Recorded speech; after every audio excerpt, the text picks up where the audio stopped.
Fearful avoidants really value directness. They don't want to wonder what you really mean. They don't want to wonder what's going to happen. They want direct, very clear, concise communication. Fearful avoidants, when they hear vulnerability, they don't take things personally, and then they really want to be there and show up. And so it's just the best way to have a conversation about what's not working or what's challenging. And there's such a high chance that you're going to get a great outcome and have a great conversation. Her name is Thais Gibson. Thais Gibson. Thais Gibson. Thais Gibson. Thais Gibson. Thais Gibson. I hope I pronounce her name properly. Thais Gibson. I am so excited for you to be here with me today. Thank you for joining us. Welcome back to another episode of our podcast. I'm here today with our amazing co-host, Mike DiZio, and today we are going to talk about how to really rekindle the spark with a fearful avoidant attachment style. And this can be in all sorts of different contexts. This can be if you are just feeling like your relationship is off track and hasn't been going so well lately, and maybe you're feeling disconnected. It can also be if you are seeing that the relationship has broken up, you've fallen apart, and now you're trying to kind of get back together, see if things can work, and you're spending time together again. In any of these cases, we are going to outline 6 major things that you can do to really reconnect with the fearful avoidant attachment style. Some of the biggest things they're looking for in a relationship. If you are new to our podcast, this is a podcast all about relationships, attachment theory, and how our different attachment styles or relationship styles affect our romantic relationships and really all relationships. And if you didn't already know, I used to be a fearful avoidant myself, so you'll hear some of the inside scoop.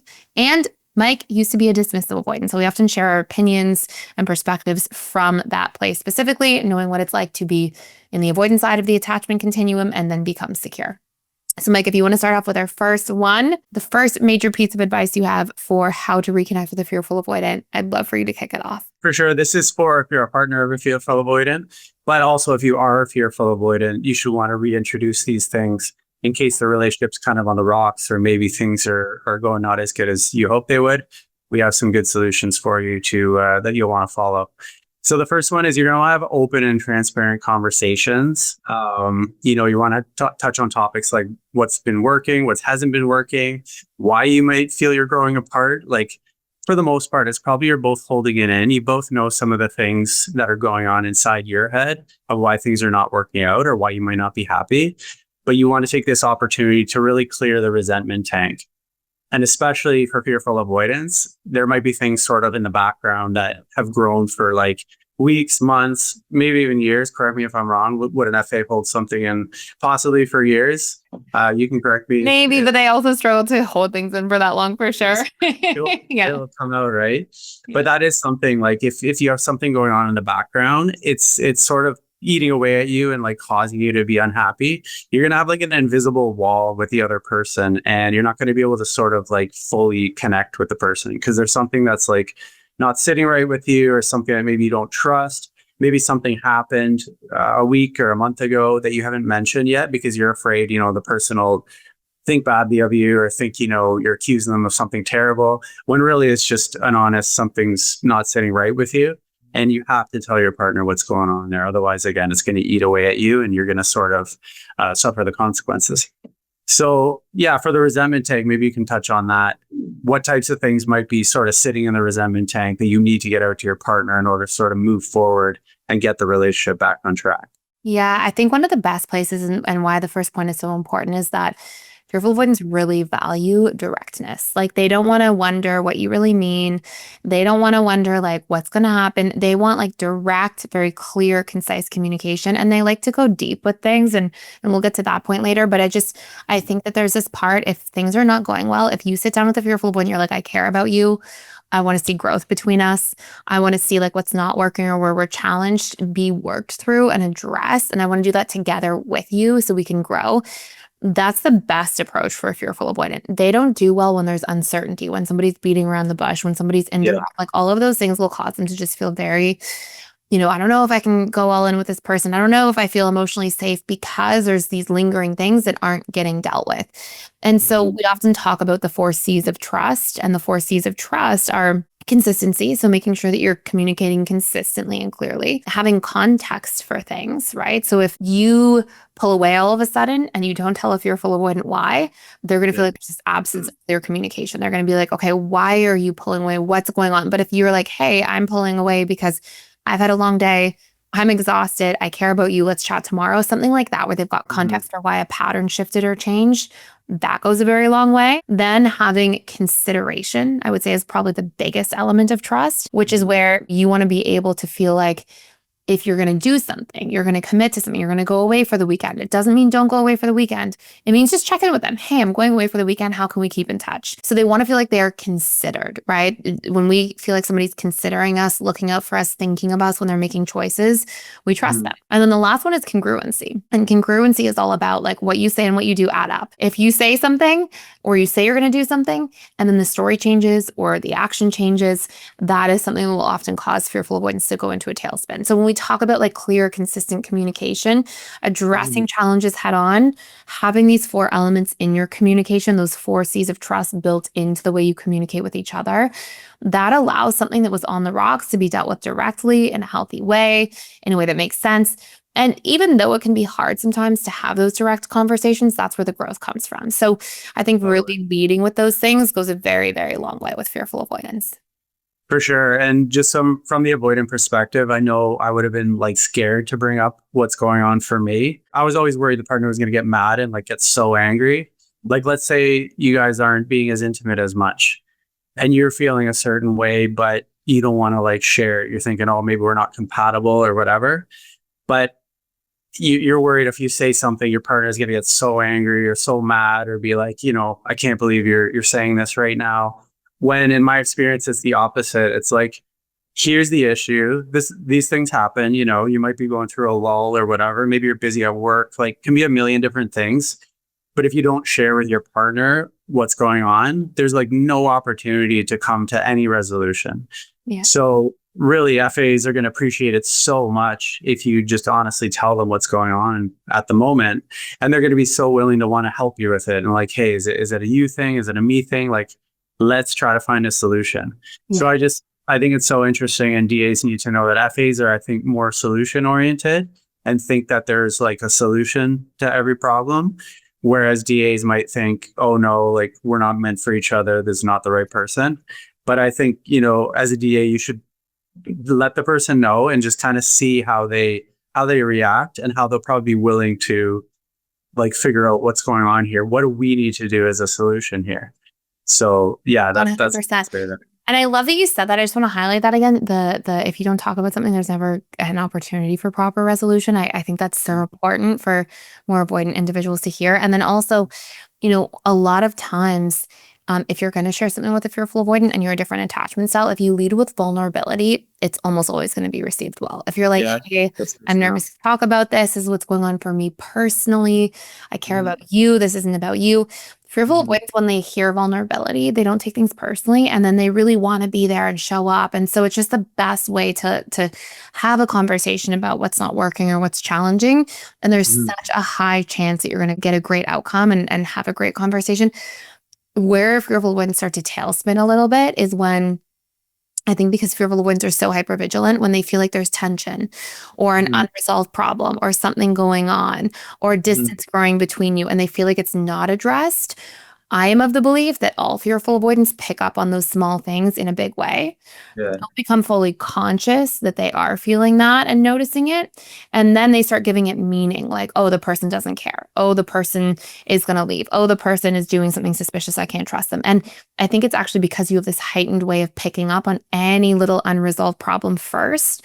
So then when unresolved problems are there, that builds up, and then you're quick to jump to conclusions and give it meaning. And of course, there's going to be a tailspin. So such a healthy thing. And it's actually something really important for the fearful avoidant to practice doing as well, is if you are somebody listening right now who's like, oh my gosh, that's me. I pick up on every little thing and then I start feeling the tension and then I start spiraling eventually. Have the conversation. The moment you feel tension, stress, learn to address it. Say, I want to address it in a healthy way. Here's what I'm needing clarity on. Here's what I need going forward. What do you need going forward? What's coming up for you? Have that honest conversation in a healthy way. It is going to be one of the best life skills that you build. And it's going to prevent you from ever having to get into a place where there's a big argument or a big disagreement, you can have disagreements, but they're going to be handled in healthy ways because you address them before they get the chance to really magnify. Exactly. And really, any issues that you don't bring up now, and let's say the relationship comes to an end and you never really patch things up, generally like the same sort of things tend to happen over and over. So like you have to sort of hit these things head on. Otherwise, you're just going to be with your next partner and avoiding hard conversations. So we all sort of need to get a little vulnerable and just share, what's going on. And the sooner the better, right? Absolutely. Yeah. So number 2, to get closer back to your fearful avoidant, you'll want to introduce novelty back into the relationship. And I know I've been guilty of this where I can get pretty comfortable in routine, where it's like I'm going to the gym at the same time every day. I'm eating a lot of the same foods. I'm going to sleep at the same time. But for an FA, they sort of they love novelty. They really enjoy like newness and different things. So just an easy way to get your partner back to like really excited and feeling connected. Propose a fun weekend trip with them. Surprise them with, hey, I bought tickets to a concert next weekend. Just introduce things that are just like out of the norm. And yes, it might be out of your comfort zone. As I said, you might like your routine and really like your creature comforts and not like to shake things up much. But like it's going to mean so much to your partner. And really, like, what's it going to do to you just to like change up your routine here and there once in a while? So yeah, 100%. that novelty factor, the FAs, they need it, right? Isn't it just like literally like a necessity for them? Yeah, I think it's something that's so interesting. Like when you talk about an FA with a different attachment style. So when an FA is with a DA, I find that there's like a healthy balance of both things. Like the DA is constantly stabilizing the FA because they want routine and structure and order and like all of that. And FAs who often come from like a nervous system filled with chaos, and that's what they're used to, gravitate towards that. So it's good that the DA becomes like that anchor, and it can be good to have a routine, right? Like that's a healthy thing. But often I find that fearful avoidance, because they have that people pleasing nature, some of you listening will hear yourself in this, will be like, okay, I guess I should just be in routine all the time with my partner, and kind of like move too far in the direction of always routine. And what I find honestly after that is then a fearful avoidance, like, they wake up one day and they're like, I've had enough with all the sameness. Like I need to change something. And that can cause them to actually deactivate from their relationship, because I think it's like a partner problem. It's not a partner problem. It's a communicating your needs problem. And at that point in time, what's also so interesting is fearful avoidance don't need to like get up and like leave everything behind and suddenly like become a whole new person. They just need to like go eat at a new restaurant. Like they just need to like, hey, let's try a new hobby together. Let's try this cool thing. Let's eat at a different restaurant than we're used to. Like it can be things that are that small, but I feel like, it's so common for fearful ones to be exploratory and just have that in how they have been conditioned for so long. They often are explorers. They like discovery. They like to try out new things. It's that like spice of life that they get. And so, And what's nice about that is on the flip side, that actually helps dismissive avoidants come out of their comfort zone. And it's interesting because one thing you've been talking about lately is how your growth a lot of it has been related to you being like, okay, let me just not get in my comfort zone. Let me make sure I'm like constantly challenging my comfort zone. And that is so important for any dismissive avoidant. It's like keep expanding your comfort zone by making what's uncomfortable familiar enough that it becomes comfortable. And so, you'll see this, how it balances out with different relationships. Of course, it's slightly different with an anxious attachment style and a secure, but you'll see that generally there can be a lot of benefit to making a little bit of space for novelty in your life. I remember when I was doing online dating, I would see some profiles and pictures, and the person would be like skydiving and like deep sea diving and the top of Mount Kilimanjaro and all that. I'm like, there's no way I'm going to date this person. They're going to be they're going to be bored out of their butt, like being with me. But as you mentioned too, like, they might be into all these different novelty things, but also when they're with someone who's a little more grounding, they're not going to want to like have to do all these things all the time. They're just going to need a little bit of variety here and there. So if you're thinking, you have to do all these things and every week be in a different country or jumping on a plane every month, that's not the truth. Like your partner just wants a little bit of novelty, like shake things up a little bit. It doesn't have to be, like totally new things that you've never done before, like extreme sports or like, for sure. And like before I thought, I'm just way too boring. And I would sort of put it as a negative thing on myself. But as you mentioned, I've heard from so many partners that are like, man, you really like help ground me and like chill me out. Like I can come home from work and just like forget about everything and my stress level goes so down just being around you. So I mean that you should be really happy with that. And again, it's you're both going to benefit each other. You're going to bring them down a bit to ground them a bit. They're going to bring you to your shell a little bit. Your shell a little bit. Yeah. So it's a good pairing. But as far as today's episode, you definitely want to do like different things with the FA. And to Mike's point, like if you are the fearful avoidant listening, and you're like, yeah, that's something I need. And I'm not saying just go tell your partner, hey, novelty is a big need for me. It's something that's important to me. It doesn't look like skydiving. I bet you the vast majority of fearful avoidance, sure, some of them will be like, I like skydiving, but it's not going to be something that's like a non-negotiable in the relationship. The vast majority are like novelty, like I want to drive to a new place one day. I want to explore a new city. I want to go to a new restaurant. Like a lot of it's going to be smaller things. So make sure you say that to your partner, especially if they are a dismissive avoidant. Say like, hey, novelty doesn't mean like we try all these crazy things that are way out of our comfort zone. It just means like having the capacity to do little bits of new variety oriented things every so often and make it clear and specific. And if you communicate that and then you say an example or two of what that looks like and how you want to start that in the relationship, that will be something that naturally and easily gets mixed in. Yeah, exactly. Would one small thing even FA would appreciate is like, let's say you usually go for a walk after dinner and you do the same route. If you take like a different read, like let's try this way today, or let's go down as it could just be small little things. Totally.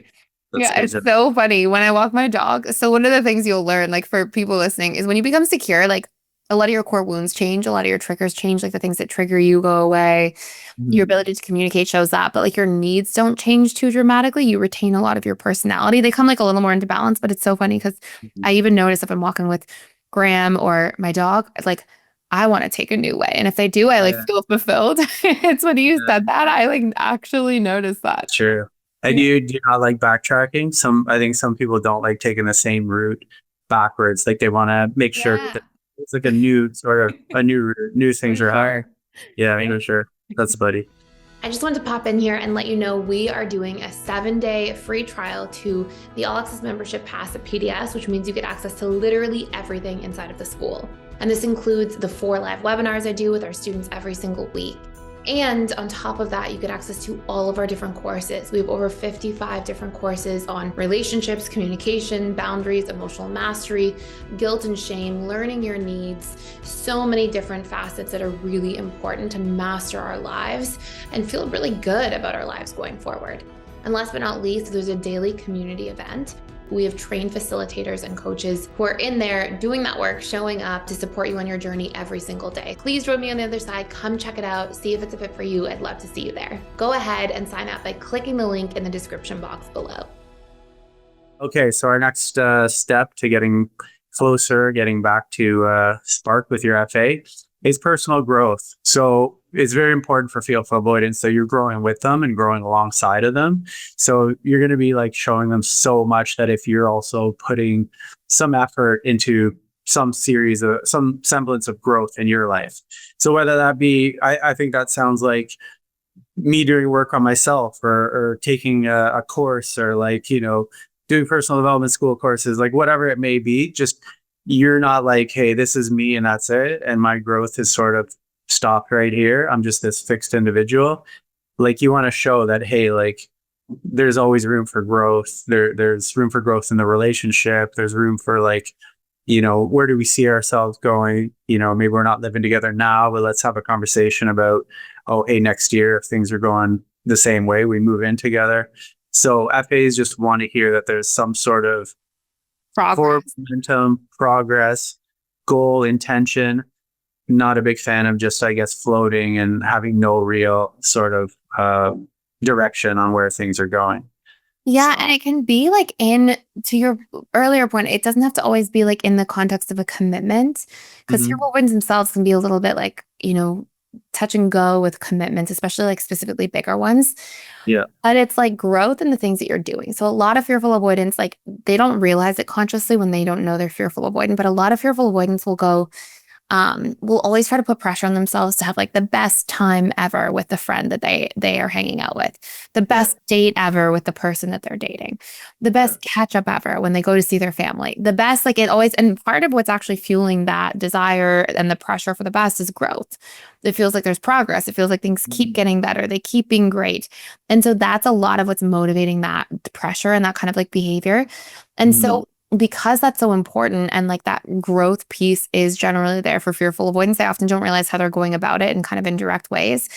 Just making that a part of the relationship in healthy ways is good. So doing a new hobby where you grow together, playing a new sport where you improve together, having a deeper conversation where something you learn about each other comes out of it.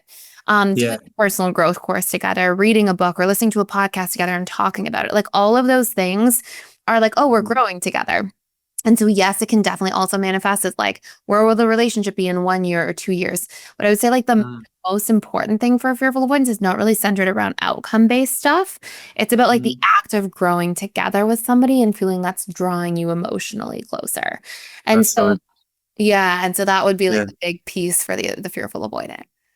Yeah, I had a partner at one point. We started playing ultimate frisbee together. It was very random. Like both of us had never played before, but we got invited. And we're like, yeah, we'll just try something new.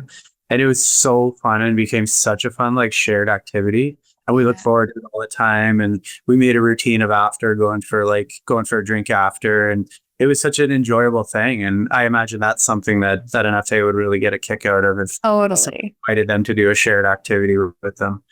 Yeah. Totally. And it's like, especially if you're like learning something together. So I would often tell fearful avoidance this, like in my practice is I would say like, okay, let's say you had one fearful avoidant or two fearful avoidants together in the relationship. It would be like, okay, what are your list of growth activities together? And it would be, okay, if we're staying in, don't just watch like a movie or a TV show. No. Like listen to a podcast together and talk about what you learned. Like that, like hits home for fearful avoidance. If you are, or take a course online together about something you're both interested in, and do that once a week and have that as like an activity, and then do some kind of sport or hobby that you can like work on together. You're both getting better at and improving. And like all those things, like if those are staples in the relationship ongoing, that's like one of the biggest ways fearful avoidance feel connected. Oh, that's great. Yeah, like join like an 8-week challenge with someone where you're doing like breath work for 8 weeks or whatever it may be. Hey, let's try to run a 10K and then like train for a 10K run or something like that. Anything like that. Yeah. That's awesome. I know you and Graham do tennis quite a bit. That's something obviously that's brings you guys together. Is there any other activity that you really? So many. I make Graham do so with me all the time. So we definitely do tennis. That's like a big thing. We definitely listen to podcasts together and talk about them. We have like a learning night that we fell off the past couple of weeks, but we'll get back on. We have a learning night on Tuesdays, and it's like us going through and picking a topic. So we'll pick like something. We'll like it doesn't have to be the same topic, but we'll pick like, okay, investing. Okay, we're going to take an online course and listen to it. Okay, the next week we're going to do this. And so we go through and cycle through like learning things. And then we've recently started playing pickleball. Graham got me into it. There's like a big pickleball community where I am and live, and people are just like super into it. So I did pickleball for the second time last week with Graham, and Graham is like obsessed. Like Graham is like pickleballing for like 8 hours a week. No way. Yeah. So anyways, it's fun. It's really good. But yeah, I think that stuff is like that to me, even after becoming secure, that I think that'll always be a way I connect. Like, and that'll be common for a lot of fearful avoidance once you've done the work. Like those needs stay similar. But to me, that's like the biggest way to feel connected to somebody in a sense. For sure. Yeah. And I'm just thinking the opposite. Like if, I'm going to the gym, my partner's going to yoga, I'm going to see my friends and do this, you're doing that. The connection's not really as strong. But if you're doing these shared activities, having fun together, growing together, I could see how that would be really, really connecting. Yeah. So that's And it doesn't have to be everything, right? Like it's okay to do stuff separately. For anybody listening, it doesn't mean like chain every activity in your life together, but having like, I think there's something good to have something you do out. So like go play tennis or go play pickleball, like something, and not necessarily just outdoors, but just outside of the house where it's more active. And then something you have when you stay in. So it's like, okay, if we're just kind of hanging out together, we listen to a podcast or something like that. And I think having that kind of balance of things and then adding some novelty in where you may try new things every so often, like every 6 months, maybe try a new one. I think that's like a recipe for success. Yeah, sounds like it. Okay, our next one to get closer to your FA is depth of conversations. So we know DAs, they like to go deep. Not DAs, FAs. Fearful avoidants love to go deep in conversations, love to talk about, like intimate stuff and like really vulnerable, deep topics, all that kind of stuff. On first dates, they're happy to tell you about everything that happened to them in their lives, which is really cool and interesting. But for some people, they're like, whoa, that's a lot.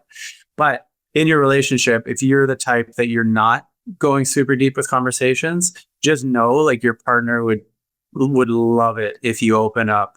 And that doesn't mean, just all at once sharing every single thing that ever happened to you and sharing your childhood trauma and all that.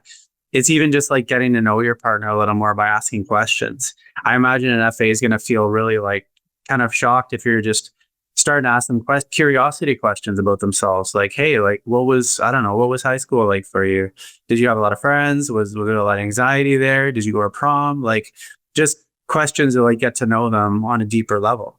I don't know, what other kind of things would you say that you could sort of get into an FA connecting better with deep conversations? I think that's like the biggest part of it. I think that there's depth that fearful avoidants experience in two ways. And one is like receiving depth and one is giving, right? Sharing. Right. And I think that fearful avoidants are really good naturally, no matter where they're at in their healing journey, of like drawing information out and asking deep questions and being curious. Because I think the vast majority of fearful avoidants, part of their like hypervigilance growing up is they're very interested in human beings and human behavior. Mm-hmm. Often because you had to be to like survive your childhood and environment, like get really curious and try to figure it all out. And that's, I rarely see a fearful avoidant where there's an exception to that rule. Mm-hmm. But I think that there's also fearful avoidants are really good at getting other people to open up and be vulnerable. And even if they're dismissive avoidant or whatever their attachment style is, eventually like drawing information out. And that's great. But they're not always the best at sharing. And so it's really important to have this two-way conversation where and a good rule of thumb, if you're more dismissive avoidant, is if a fearful avoidant asks you something, just ask them the same question back. Like you want to make it easy on yourself. They're going to ask you deep questions because that's how they function. Relay it back to them. What do you feel about that situation? Or what would you do if you were in my situation? Or how would you experience this? Like what would come up for you if that was you? And just that allows for that flow to be there. And fearful avoidance, I think, because they like deeply, deeply see and are really attuned to other people. But almost every fearful avoidance childhood, there was some sort of absence of that, like where people were as attuned to them. Fearful avoidants generally want to, even if they're a little scared sometimes, be deeply seen and known and understood by like the very close people to them in their lives. And so asking those questions back goes a long way. There's connection games you can play. Like we literally have in PDS, like deep connection questions in one of our courses. It's actually for relationship to self and self-regulation, but pulling from questions like that, asking them to your partner. There's card games you can get on the internet that are like, you print off these cards and you can actually, they're like connection questions to ask to your partner, like anything like that where it's fun, it's light, it's like normalized. It doesn't have to be this like really, really emotional thing. Like, tell me your biggest childhood wound and what happened to you. Like, you don't have to like start with things like that, but just being curious, asking fearful avoidance questions back, and even finding help or support, depending on what your attachment style is. If you find yourself not naturally feeling like you can come up with deeper questions, is a great thing. And that's definitely going to help a fearful avoidant feel the most connected. Would that be also getting curious about stuff that they're really into? So if your partner is really into like spirituality and let's say spirituality, and you're not as much, maybe asking questions about like, hey, like where do you stand on this, or why do you have such a big belief in this type of material? Is it sort of like, does that get them sort of excited and feel more connected when they're being asked about the stuff they're most connected to? And they also get a chance to sort of have a deeper conversation that they probably wouldn't normally get to have with, just people, their everyday people that they're running across. Definitely. That's huge for sure. And fearful avoidants like to feel like connected in things they care about, because fearful avoidants are generally quite like passionate people and they get really into stuff. So for sure, holding a little bit of space for that. But I want to be clear that that's not, fearful avoidants are really good at being like, you don't have to like everything I like. So having like a curiosity in your attitude to like ask a question or get curious about something that they're interested in, holding space to listen and be present sometimes is like really beautiful. Like, it definitely makes fearful avoidance feel like seen and connected and like they matter to the person they're in a relationship with. But fearful avoidants are also okay with like that being something you ask once a week. It doesn't have to be like, because I love it, you have to love it as much as I do. It can be like, it's so great that someone asks me about this, and I don't expect them to love it just because I do. So there's that respect for freedom and like differences a lot of fearful avoidants have, but they still want to feel like seen and heard in a lot of those things, for sure. And don't ask if you're not interested. Like, they'll smell it out. Probably you're like, you're just trying to get closer. This is not a real. Totally. Or they'll be like frustrated that if you ask and then don't listen, it's worse. Oh no. Yeah, that won't go well. Okay, that's a good one.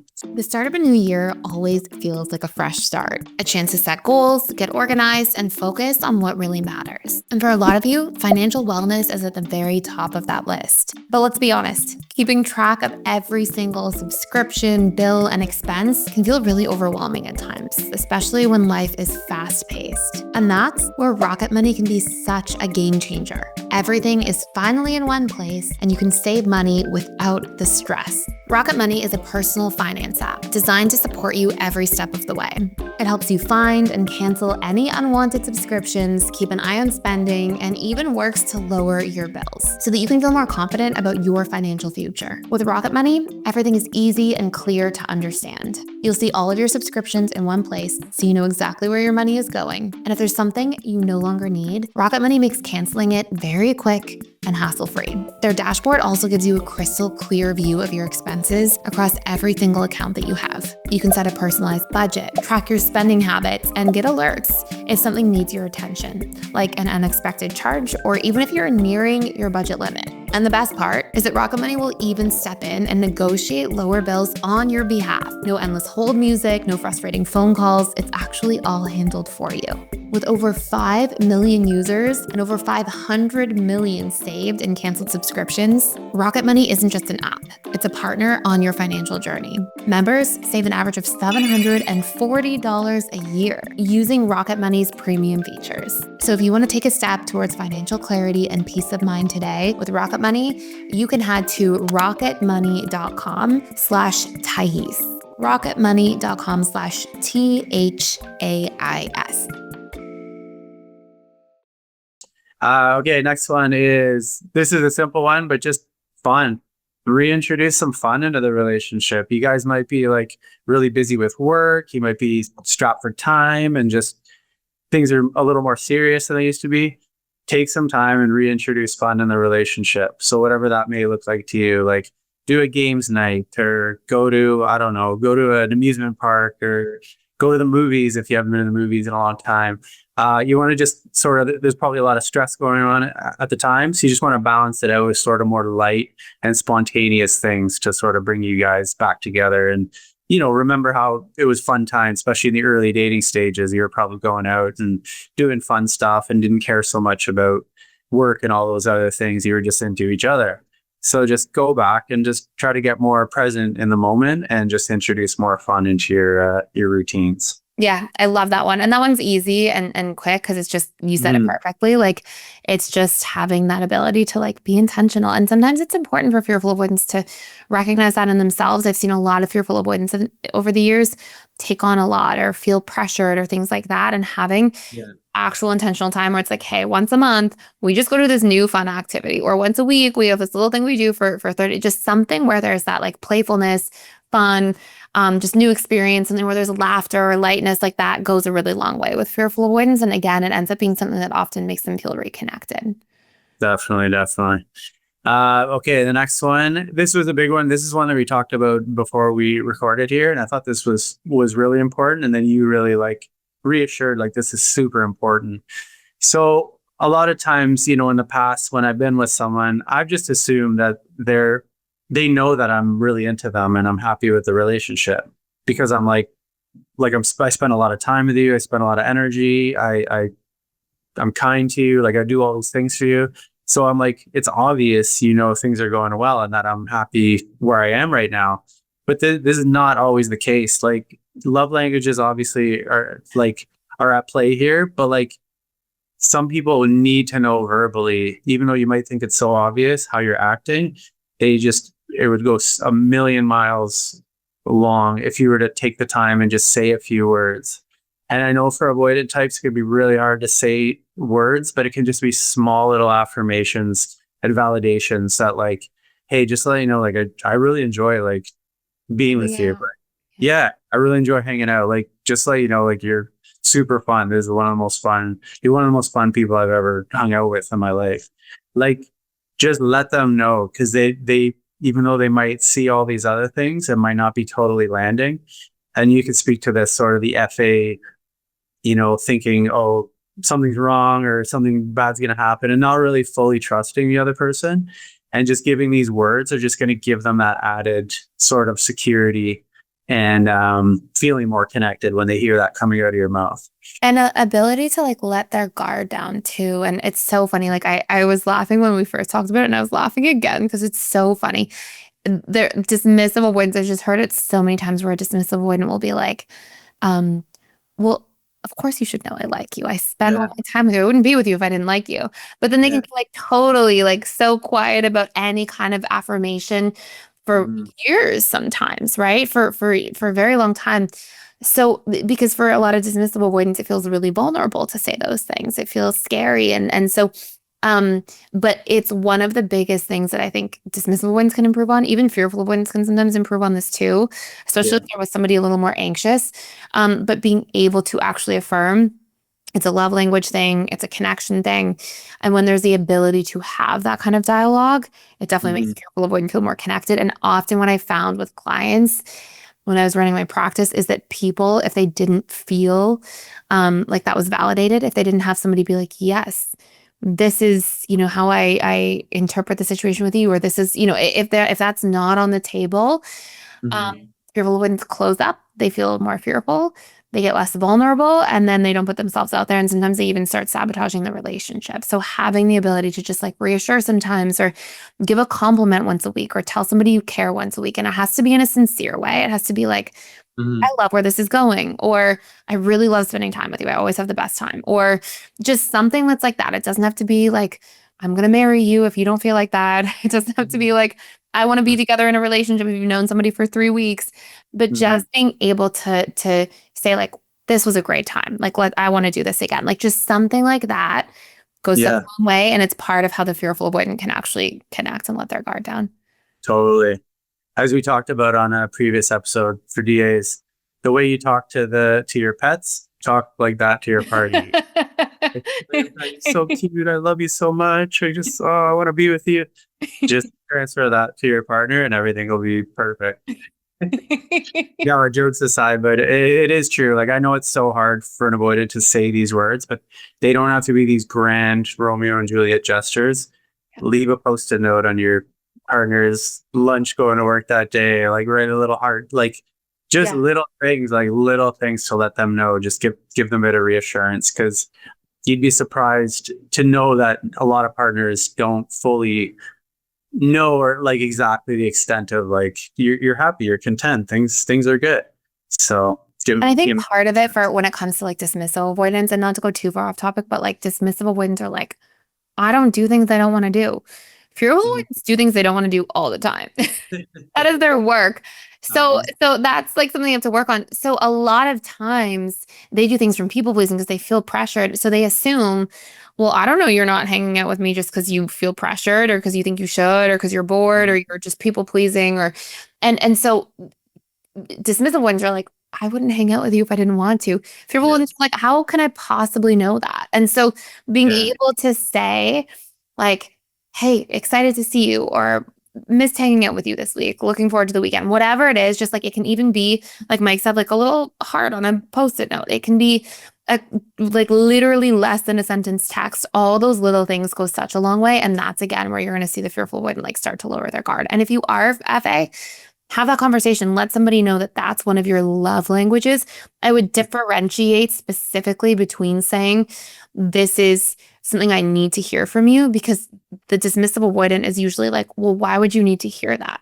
Exactly. You're like, this is a way I receive and communicate love. It's a love language issue.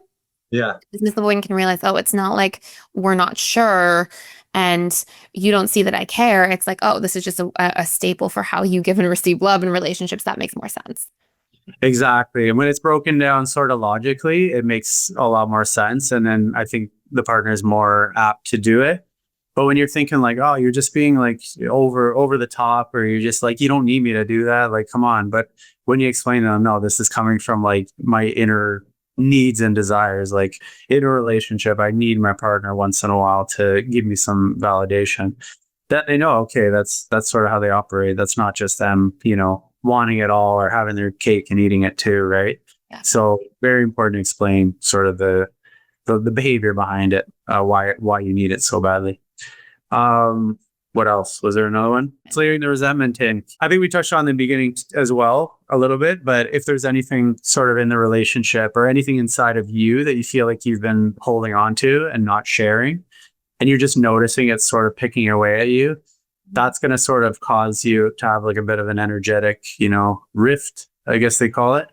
But you need to like clear that resentment tank, especially for the FAs. If there's something in you that you're not sharing, that's going to cause you to not be as close. So you need to share what's going on for you.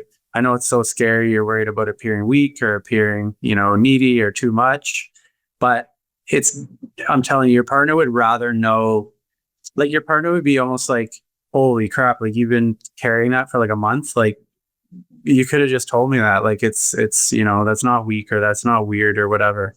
So just know, like you need to get those things out, and the longer you hold it in, it's kind of worse for the relationship. So you'd have to want to clear things that are sort of lying in the resentment tank.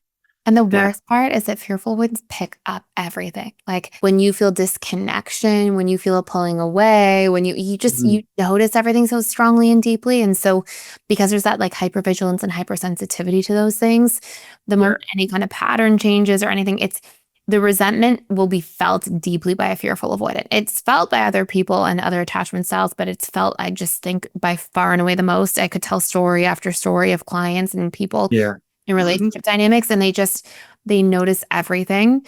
And so it's almost like if it's not worked through and it's not picked up on, it's just there's an elephant in the room. And it's this big glaring elephant to the fearful avoidant. Maybe it's like maybe an elephant in the room to someone else, maybe not.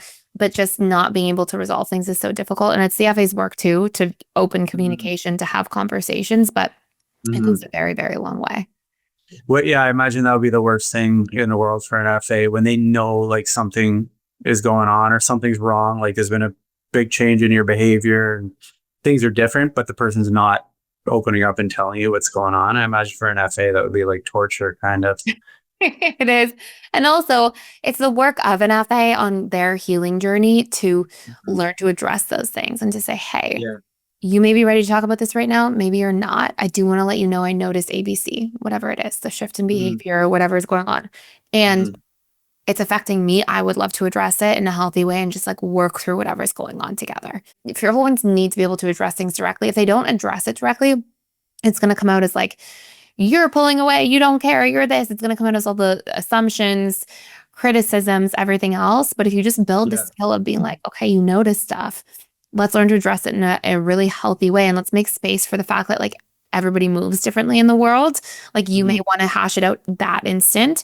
Maybe your partner is going off to work and they have a presentation to give and it's not a right time. Just by being able to say, I want to hash this out. Let's do it in a time that works for both of us, and being inclusive of the other person too. Conversation just goes so much better.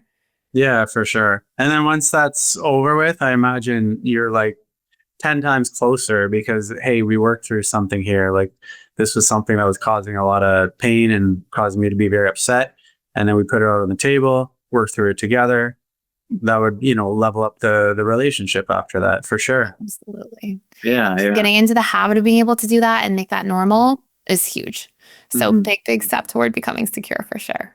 Clear that tank, for sure.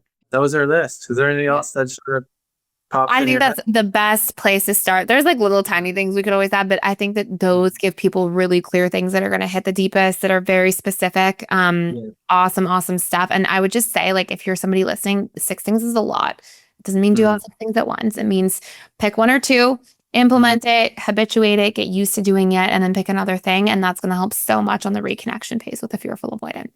So thank you, Mike. Awesome stuff as always.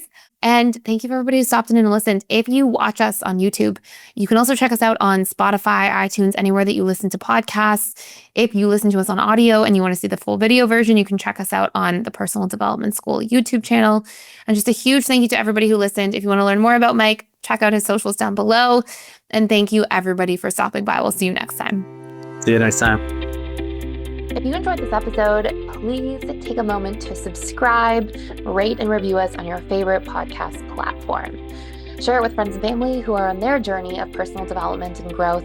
And thank you for listening. Next week, we'll be back with more insights to guide you on your journey. And until then, keep practicing our tools and strategies to change your subconscious mind and apply some of the powerful learnings from this podcast so that you experience real life transformation.